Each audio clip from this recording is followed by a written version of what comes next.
9 বছরের এক বালক দাঁড়ায় বলেন, বাদশাহ বেয়াদবি ক্ষমা করবেন, যদি অনুমতি দেন আপনার জবাব আমি দিব ইনশাআল্লাহ। আলেমরা সব আশ্চর্য হয়ে গেল, বাদশাহ আশ্চর্য হয়ে গেল, কেমনে দিবে, দাও জবাব। বলে না, এত সোজা না। কি? বলে আমাকে আপনার সামনে হাজির করেন। বাদশাহ হারুন রশিদ বলে, রাস্তা করে দাও। 9 বছরের বালক সামনে দাঁড়ায়া বাদশাকে বলেন, ও বাদশাহ প্রশ্নটা আবার করেন। বলে, আমি হারুন রশিদ জান্নাতি না জাহান্নামী?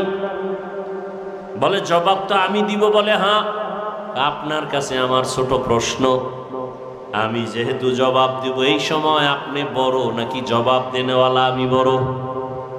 বাদশাহ বলে, সাময়িক সময়ের জন্য হলেও তো তুমি বড়, তুমি জবাব দিবা।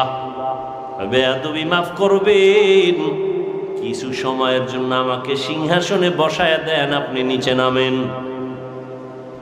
বাদশাহ হারুন রশিদ তো লুভি বাদশাহ না, আল্লাহর মোহাব্বতওয়ালা বান্দা।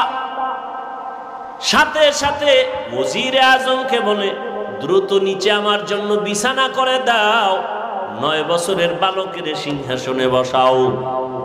9 বছরের বালকের সিংহাসনে বসায় দিল বাদশাহ নিচে। বাদশাহ বলে, ও বাদশাহ আপনি নিচে বসে আছেন, প্রশ্ন করার আগে বলি, আমি 9 বছরের বালক সিংহাসনে বৈশাই পুরা উলামাদের মজলিসের মধ্যে বলে, আল্লাহ যদি কবুল করে তো এলেমের সম্মান তো এমনই হয়। এলেমের সম্মান এত বড়, বাদশা নিচে, আমি 9 বছরের বালক সিংহাসনে। এলমেরা এজাজ করদান বেহিসাব, খলকেরা দাদান জওয়াবে বা সওয়াব হক না দারাত, দোস্তে খলকা জারেরা নিস্তে ই খসলত কে দিনদারেরা। এলেমের বড় মূল্য। 9 বছরের বালক বলে, এত বড় বাদশাকে নিচে বসাইলো, আমার উপরে বসাবার একমাত্র কারণ হলো এলেমের বরকত। এই জন্য এলেম যার অন্তরে থাকে, যার মধ্যে থাকে, বাংলাদেশের অনেক আলেম ওলামারা পর্যন্ত ভিন্ন লাইনের জানতো না। বাংলাদেশে একজন গভীর জলে বসবাসকারী এলেমের বাহাদুর বসে আছে, মুফতি আব্দুল মালিক দামাত বারাকাতুহুম। অনেক আলেমরাও ভালো করে জানতো না তিনি কে, ছাত্ররা তো জানার কথা নাই। কিন্তু এলেমের বরকত এমন জিনিস, নিজেরে গোপন করে রাখার কারণে আল্লাহ এমন ভাবে প্রকাশ করে দিছেন যে জাতীয় মসজিদের খতিব। টাকার কারণে না, কিসের কারণে? এলমেরা এজাজ করদান বেহিসাব, খলকেরা দাদান জওয়াবে বা সওয়াব। এই ছাত্ররা, মানুষের কাছে প্রকাশ হওয়ার জন্য ফেসবুক চালাও, মানুষের কাছে প্রকাশ হওয়ার জন্য মিডিয়া ব্যবহার করো। যদি মানুষের কাছে দামি হতে চাও, নিজেকে গোপন করো। আল্লাহ চোখের সামনে দেখায় দিলেন দৃষ্টান্ত। আর কি চাও? যে আব্দুল মালিক সাহেবকে জীবনে ওয়াজে দাওয়াত দিয়ে নেওয়া যেত না, কোন পাবলিক ফাংশনে তিনি নাই, সেমিনারে নাই, কোথায় আছে গোপনে, কোথায় থাকেন, মোবাইলে পাওয়া যাচ্ছে না তাকে, একটা ছোট্ট বাটন মোবাইল চালায়। আল্লাহ কোথায় নিয়ে আসেন? মন্ত্রী, উপদেষ্টা, গোষ্ঠী সুদ্ধা, তার পেছনে নামাজ আদায় করে। আল্লাহ কি দেখাবেন? আর তুমি মানুষের কাছে প্রকাশ হওয়ার জন্য, নাম ফুটানোর জন্য লাইভ দেয়। লাইভ কি দেয়? লাইভ। আমি এখন অমুক জায়গায় আছি, সমুদ্রের কিনারায়। নবীজি মক্কায় আসলেন, যেই মক্কায় একটা ঘর বড় দামি, বাইতুল্লাহ, তাকাইলেই গুনাহ মাফ। إن أول بيت وضع للناس للذي ببكة مباركا وهدى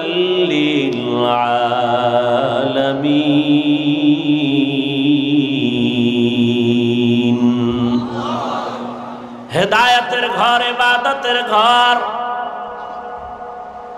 এত সুন্দর ঘর যেই ঘরের দিয়ে তাকাইলেই গুনাহ মাফ। জমিনের মধ্যে আল্লাহ পাক তার আপন মোহাব্বতের বান্দাদের জন্য অটো কিছু নেক আমলের রাস্তা খুলে দিয়েছেন। তুমি মায়ের দিকে তাকাও সওয়াব, বাবার দিকে শুধু তাকাইবা এতেই সওয়াব। আল্লাহর কোরআন তুমি কইলা শুধু তাকায়া থাকবা সওয়াব, বাইতুল্লাহর দিকে তাকায়া থাকবা সওয়াব। আল্লাহর প্রিয় গোলাম যারা আহলুল্লাহ তাদের দিকে তাকাও সওয়াব। এত সুন্দর ঘর যেই বাইতুল্লাহর দিকে তাকাইলেই সওয়াব, সেই বাইতুল্লাহর পার্শ্বের মানুষগুলো এত খারাপ কেন? এর অনেক কারণের ভেতরে একটা কারণ হলো এই মানুষগুলো কোনো মুরব্বী মানে নাই, অভিভাবকহীন ছিল। ঈসা নবী চলে যাওয়ার পরে আর কোনো নবী নাই। রহমতের নবী আসলেন, যারা তাকে মুরব্বী মানলেন তারাই দামি হয়ে গেল। এমন দামি কিয়ামত পর্যন্ত তাদের নামে শুধু দোয়া চলতে থাকে। আল্লাহ তাদেরকে দুনিয়াতে জিন্দা অবস্থায় জান্নাতের সুসংবাদ দিয়েছেন। রহমতের নবীর ছোঁয়া লাগছে, রহমতের নবী বিদায় বেলা বলেন, মক্কার চরিত্রহীন মানুষগুলো আমার দোয়া পাইল, আমার দেওয়া নিসবত পাওয়ার কারণে দামি হয়ে গেল। কিয়ামত পর্যন্ত আনেওয়ালা উম্মত আমাকে তো আজীবন পাবে না। আমি তাদের সামনে দুটোর জিনিস রেখে গেলাম, এক হলো আল্লাহর কোরআন, দ্বিতীয় হলো আমি রহমতের নবীর আদর্শ সুন্নত। যারা ধরে রাখবে কিয়ামত পর্যন্ত এদের সম্মানও যাবে না, তাদের ঈমানও যাবে না। বয়ান তো চলতেছে, বাংলাদেশের মতো বয়ান পৃথিবীর কোনো রাষ্ট্রে হয় না। ঈদ না যাইতে না যাইতে বয়ান, কত বক্তা বয়ান করলো, 5 মিনিট 10 মিনিট 20 মিনিট করে। বক্তারও অভাব নাই, ডায়রিও খালি নেই। এত পরিমাণ ওয়াজ বাংলাদেশে মসজিদে হইতেছে, তাবলীগওয়ালাদের বয়ান চলতেছে, কিন্তু আমলনামা শূন্যের কোঠায় কেন? এর একমাত্র কারণ, হাজারো বয়ান শুনলে কাজ হবে না যতক্ষণ পর্যন্ত আল্লাহর আদালতে দাঁড়াইয়া হিসাবের ভয় অন্তরে না আসবে, ততক্ষণ পর্যন্ত মানুষ বয়ান কাজে লাগাবে না। এজন্য আল্লাহ বলেন, আম্মা মান খাফা মাকাম রাব্বিহি ওয়া নাহান নাফসা আনিল হাওয়া ফাইন্নাল জান্নাতা হিয়াল মাওয়া। এই যে মুহতামিম সাহেব বললেন, এত সুন্দর একটা বেহেশতের বাগানে এসেও মোবাইল নিয়ে ছবি। সারা দুনিয়ার উলামায়ে কেরাম একমত, কারণ ছাড়া এমনিই ছবি উঠানো হারাম। কোন মুফতি সাহেবের বাবারও ক্ষমতা নেই এটাকে হালাল বলা। বর্ষি বেহেশতের বাগানে করতেছি গুনাহ, সান কফাইল্লার পরিচয়। এগো কফাল সান কফাল, বর্ষে বেহেশতের বাগানে করতেছে গুনাহ। পৃথিবীর কোন দুনিয়ার কোন মুফতির ক্ষমতা নাই এটাকে হালাল বলা।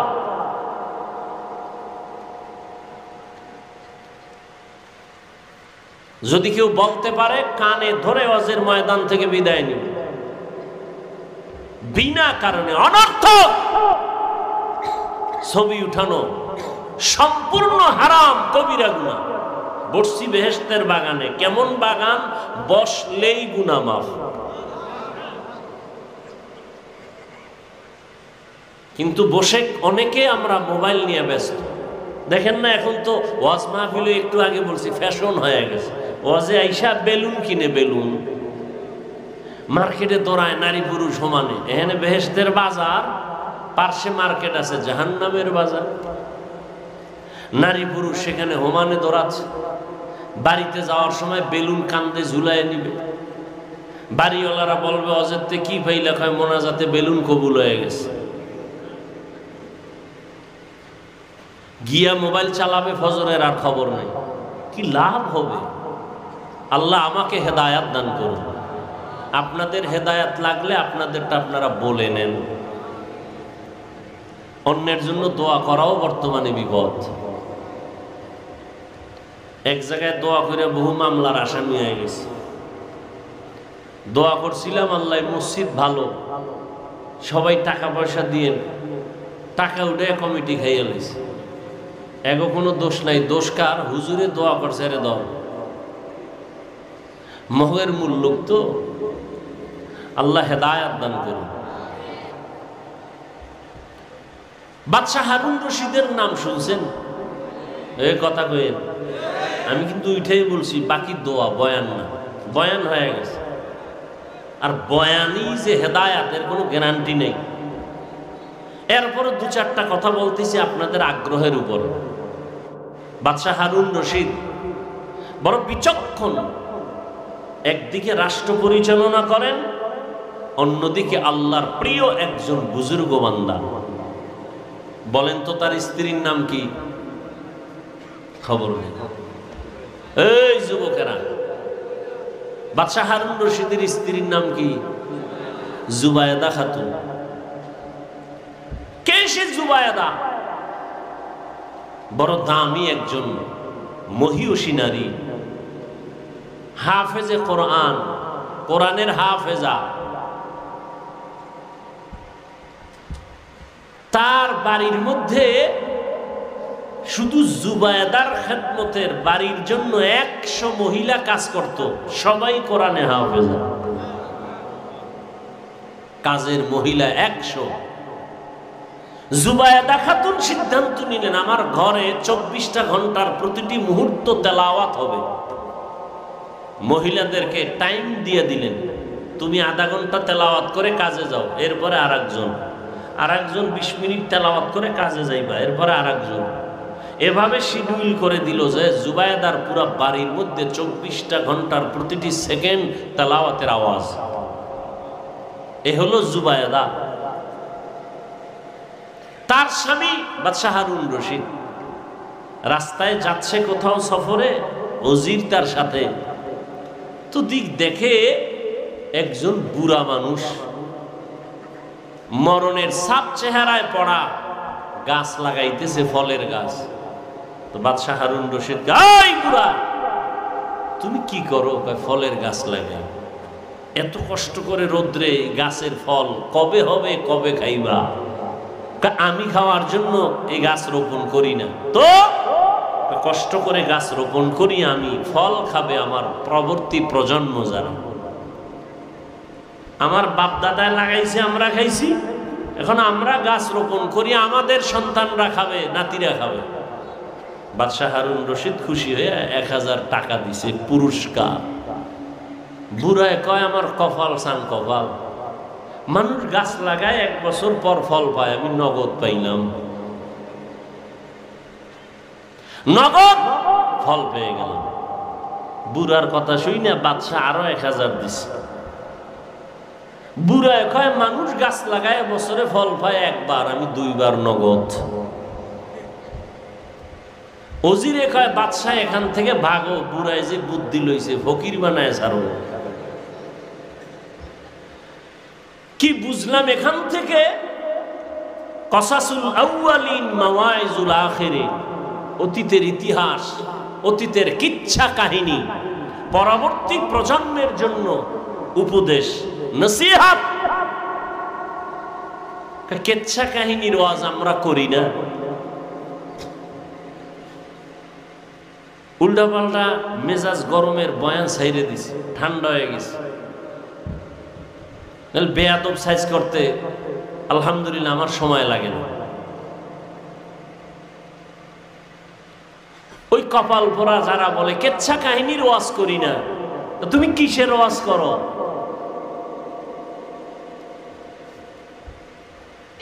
পৃথিবীতে শ্রেষ্ঠ কিচ্ছা কাহিনীর কিতাবের নাম কোরআন। আসতে বলেন, কি গাঞ্জা খাইয়ে বলতেছি মনে হয়? হ্যাঁ, মনে হয় যে আবল তাবল বলতেছি না?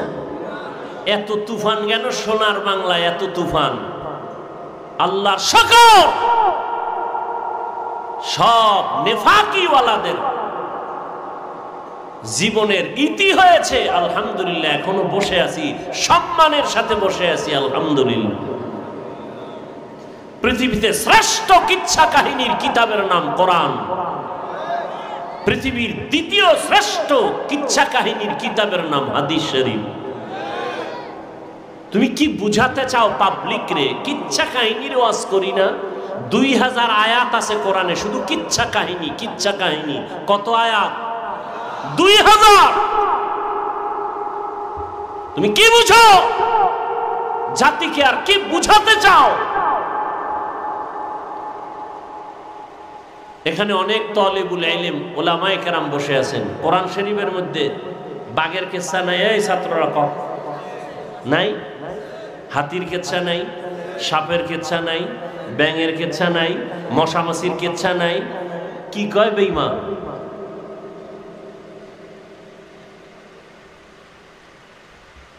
কি মেসেজ দিতে চাও জাতিকে?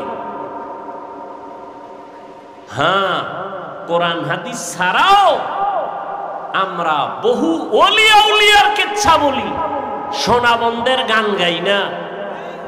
আমরা এমন ওলি আউলিয়াদের কিচ্ছা বলি যে কিচ্ছা বলার দ্বারা মানুষ জান্নাতের পথে আগায়, জাহান্নামের পথে যায় না। অসুবিধা কি?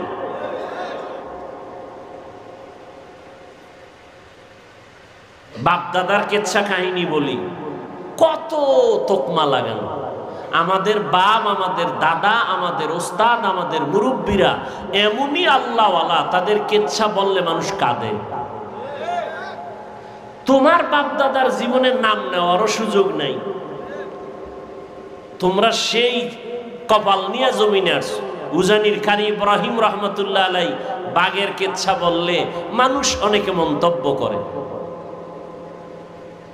এগুলো আমি পয়েন্টে পয়েন্টে সাইজ করছি, বাংলাদেশে কম করি না, একটু এখন চুপ হয়ে গেছে। এই গত রোজার আগের রোজায় বয়ান করছি, একটা রোজা রাখলে দাম কত? একটা উড়ন্ত কাক, জন্ম থেকে একটা কাক, কাক বুঝেন না?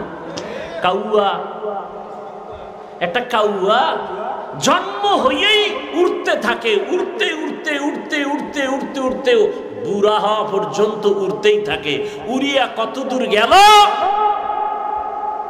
মোল্লা আলী আল কারি রহমতুল্লাহ আলাই তিনি লিখেছেন 1000 বছর পর্যন্ত একটা কাক নিম্নে হায়াত পায়।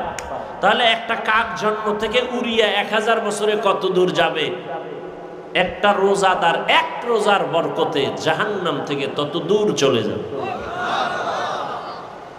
তখন আর হাদিসটা কই নেই, ঘটনাটা কইয়া চলে গেছে।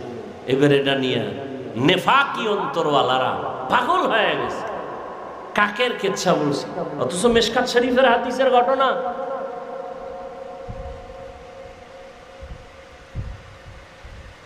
আল্লাহ হেদায়েত দান করুন।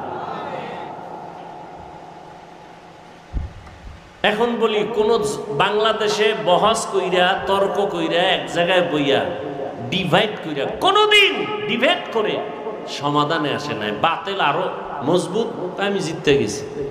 ও 13 বার ঠকলেও ওখানে জিততে গেছে। এরকম বেহায়ার সাথে আদবলা তো কখনো যাবে না। যাদের লজ্জা নেই ওদের সাথে তো ভালো মানুষ আগাইতে পারে না। এই জন্য তর্ক নাই, বহাস নাই, কিচ্ছু নাই। আমি সারা বাংলাদেশে বলছি, উজানি নিয়ে প্রশ্ন, চরমনাই নিয়ে প্রশ্ন, তাবলিগ নিয়ে প্রশ্ন, দেওবন্দি নিয়ে প্রশ্ন, সব প্রশ্নের এক জবাব, ওয়াজে ব নিজেই জবাব পেয়ে যাবে। ব উজানির মাঠে এসে ব, কোনো প্রশ্ন করা লাগবে না। ও লাফায় কেন? প্রশ্ন তোকে করবো, তুই লাফাও কেন? ব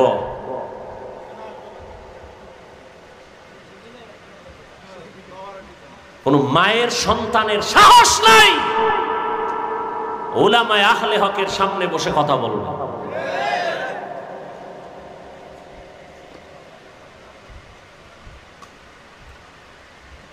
আল্লাহ হেদায়েত দান করুন।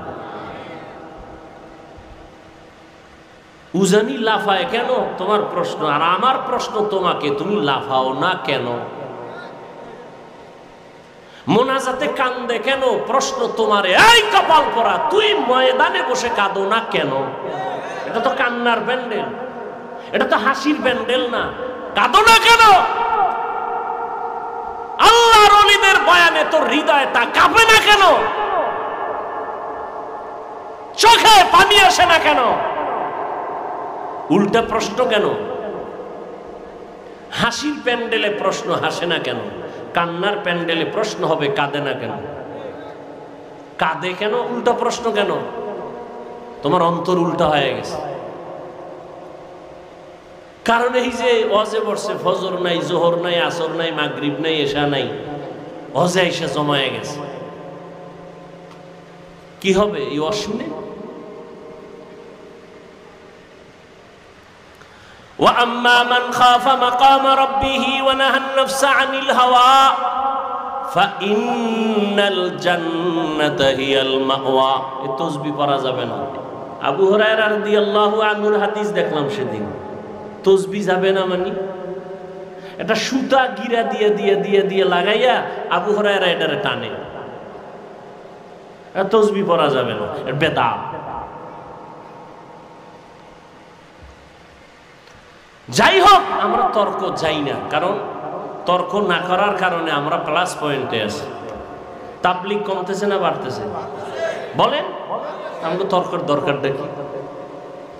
তাবলীগ 2 লাইনে খেদমত করে, আরো আগাইতেছে। আল্লাহ পাক সবার মধ্যে ভ্রাতৃত্ব মহব্বত আরো বাড়ায় দেয়। মাদ্রাসা বেশি হইছে, ফায়দা কম হইছে না বেশি? বেশি। উজানির বিরোধিতা করার কারণে লোক আগের থেকে অনেক কমতেছে না? হ্যাঁ, তা টেনশন কেন? তুমি বলো, আরো বলো। গলা ভাঙলে বলো, রংসা খাওয়াই, কত পারো বলো। তোমারে আল্লাহ এজন্য বানাইছে কিনা দেখো।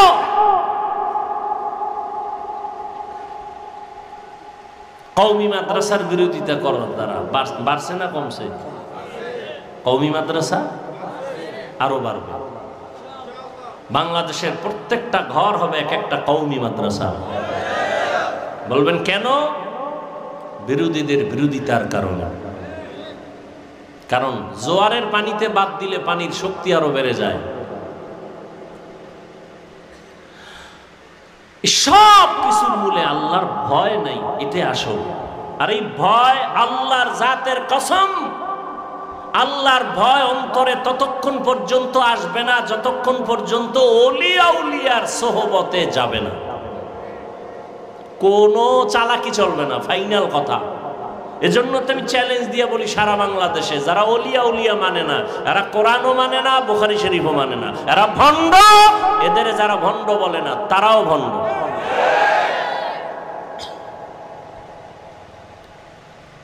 বাদশা হারুন রশিদ বুজুর্গ মানুষ, সিংহাসনে বৈশা সমস্ত দেশের বড় বড় আলেমরে দাওয়াত দিছে। বলবো ঘটনাটা? দাওয়াত দিয়ে আলেমদের দুপুরে মন ভরে খানা দিছে, আপ্যায়ন করলেন, খাওন দাওয়ান শেষ। বিদায় বেলা কয় ওলামায়ে কেরামদের একটা প্রশ্ন। ওলামায়ে কেরামদের কাছে আমার প্রশ্ন হলো, আমি হারুন রশিদরা আপনারা চিনেন তো? সবাই বলে হ্যাঁ। আমাকে একটু বিদায় বেলা আপনাদের বলে যেতে হবে, আমি হারুন রশিদ আপনারা যেহেতু চিনেন জানেন, বলে যান আমি জান্নাতি না জাহান্নামী। একজন একজন করে সব আলেমের আওয়াজ, আপনি জান্নাতি না জাহান্নামী বলার আমাদের কোনো উপায় নাই।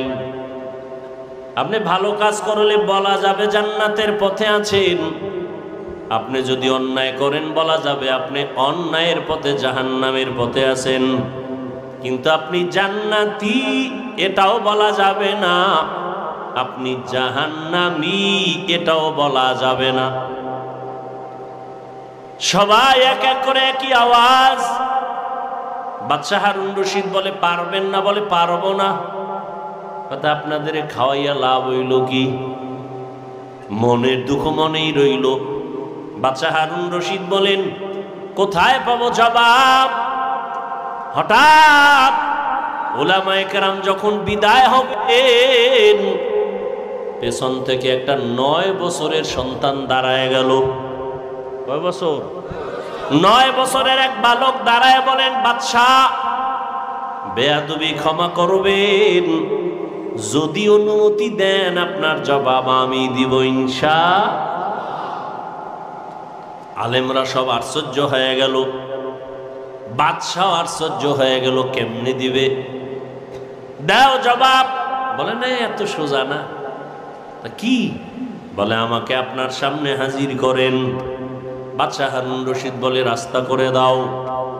9 বছরের বালক সামনে দাঁড়ায়া বাদশাকে বলেন, ও বাদশাহ প্রশ্নটা আবার করেন। বলে, আমি হারুন রশিদ জান্নাতি না জাহান্নামী? বলে, জবাব তো আমি দিব। বলে, হ্যাঁ, আপনার কাছে আমার ছোট প্রশ্ন, আমি যেহেতু জবাব দিব, এই সময় আপনি বড় নাকি জবাব দেনেওয়ালা আমি বড়?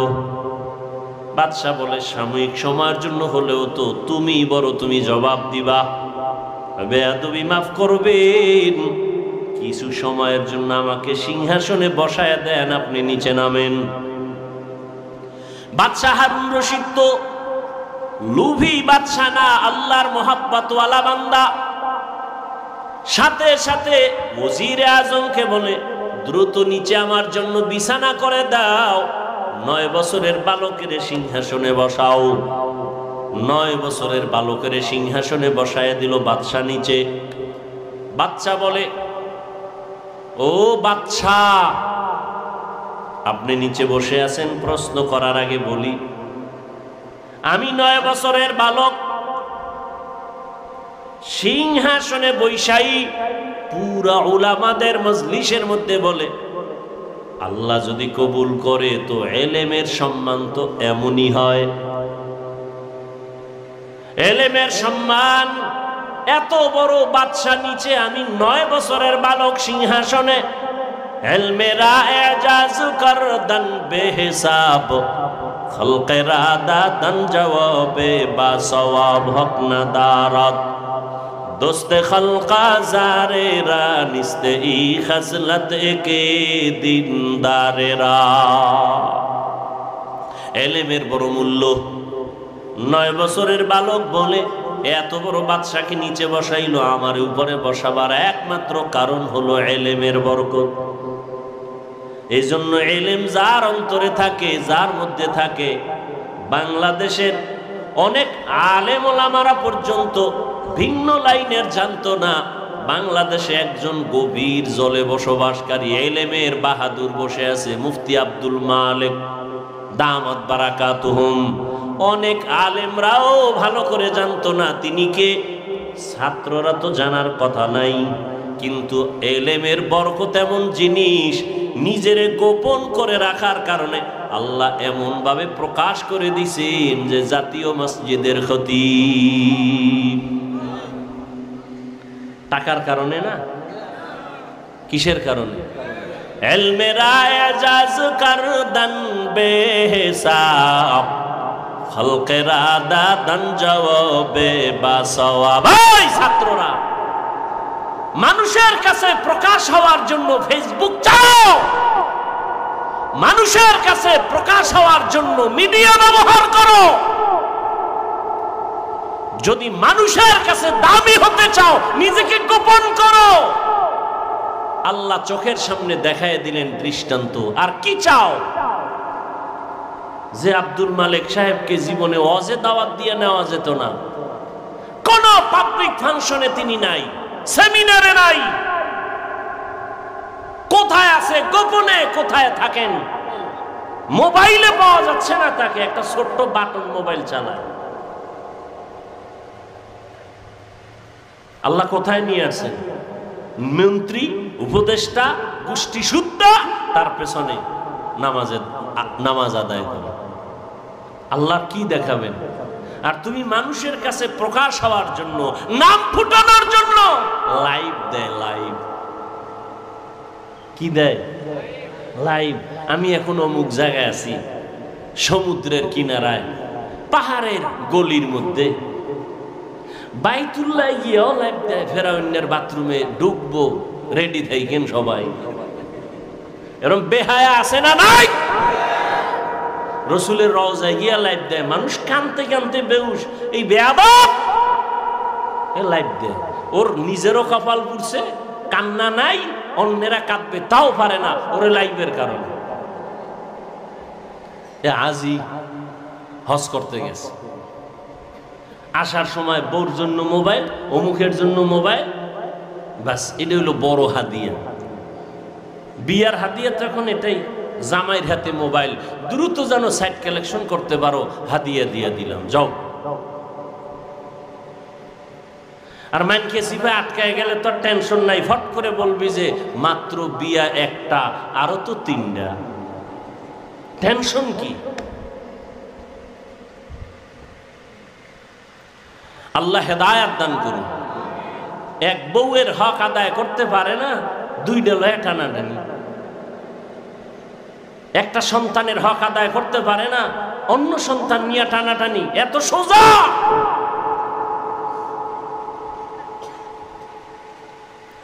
আল্লাহর ভয় বড় কঠিন।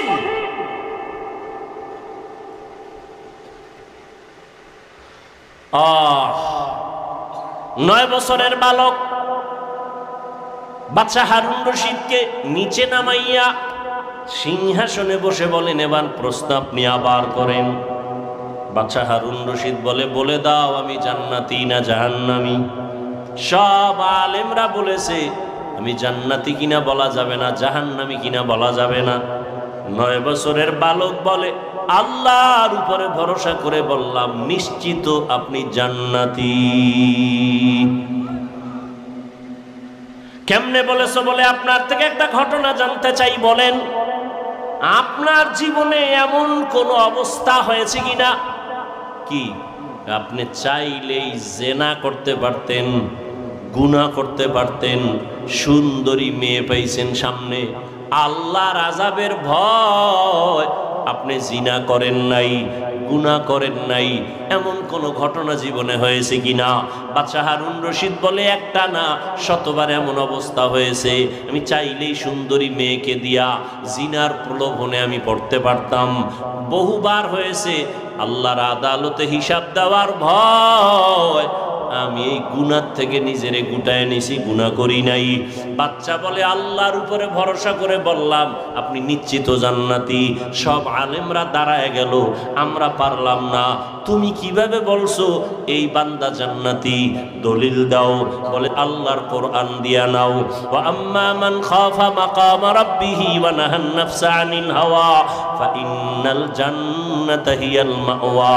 আল্লাহর আদালতে দাঁড়াইয়া হিসাব দেওয়ার ভয় যারা গুনাহ থেকে নিজেকে বাঁচায় রাখবে, আল্লাহ তাকিদ দিয়া বলেন ফাইন্নাল জান্নাতা হিয়াল মাওয়া, অবশ্যই তারা আল্লাহর পক্ষ থেকে জান্নাত পাবে, শান্তির ঠিকানা। এই আয়াত হলো এর দলিল, তিনি জান্নাতি। হর কে দারত খৌফে হকদার দিল মদম জান্নাতুল মাওয়া দেহত ও রামাকাম। আল্লাহর ভয় সন্তানের মধ্যে যদি না আসে, ওই সন্তান মা বাবার সাথে আদব রক্ষা করবে না। আল্লাহর ভয় যদি ছাত্রের মধ্যে না আসে, ওই ছাত্র শিক্ষকের সাথে আদব রক্ষা করবে না। আল্লাহর আদালতে দাঁড়াইয়া হিসাব দেওয়ার ভয় জনগণের মধ্যে যদি না আসে, জনগণ কোনোদিন হারাম খাওয়ার থেকে বাঁচবে না। এই জন্য নবীও বলেন, ইত্তাকিল মাহারিম তাকুন আবাদান নাস। গুনাহ থেকে, হারাম থেকে নিজেকে বাঁচাও।